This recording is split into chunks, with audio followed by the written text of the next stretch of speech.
Good morning. Welcome to another episode of the Mizuho Week Ahead. I'm Boon Heng, Market Economist at Mizuho Bank. This week's theme is peak, proclivity, and persistence. To start off this week's episode, we use a quote from Sherlock Holmes. What you do in this world is a matter of no consequence. The question is, what can you make people believe you have done? We believe that this will resonate at the September FOMC this week. Specifically, it is not so much what the Fed does, hike or skip, that will matter as much as its ability to convince markets what it has done and could continue to do. Simply put, perceptions could and perhaps will matter more than just pulling the trigger on one more 25 basis point hike at this juncture. And these perceptions may be unpacked into policy guidance on potential peak rate, sustained proclivity to tighten, subject to data dependence of course, beyond the peak, and persistence of elevated rates.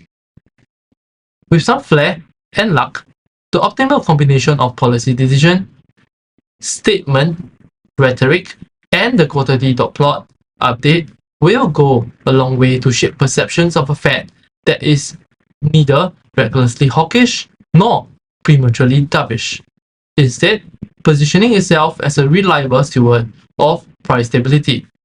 If the Fed achieves this, then the bet on a peak US dollar will remain respectful of an upside proclivity given a compromised euro that is differential on stagflation type European underperformance.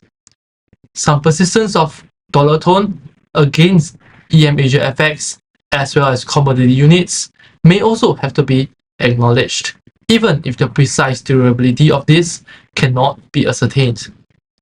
More so as the persistence of Beijing's property boosting measures are already strained amid waning sales boosts.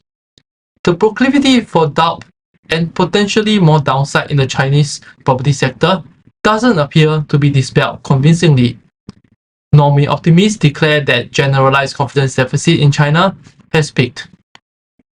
Given the underlying persistence of uncertainty and proclivity for the dollar and USD yield upside, to exert pressures on Asia ex-Japan, EM Asia central banks may have to recant earlier declarations of peak rates. To be sure, this week, we expect the BSP, Bank Indonesia, BNM will all stand pat, but they are a long way off signaling proclivity for cuts and arguably premature in decisively calling for peak rates.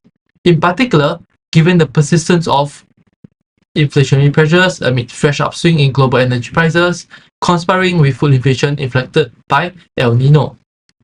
In fact, the BoJ may have to pull a known hawkish calibration out of its head if persistence of yen pressures threaten to push dollar-yen rates much higher. Or said, best to buckle up for the September FOMC week with activist PBOC and activated BoJ all working through peaks, proclivity, and persistence. The game is afoot. For more information, please refer to our week ahead publication or contact your respective sales desk and RMs. And for regular notifications on our market views, please subscribe to our channel and hit the notification button. Thank you.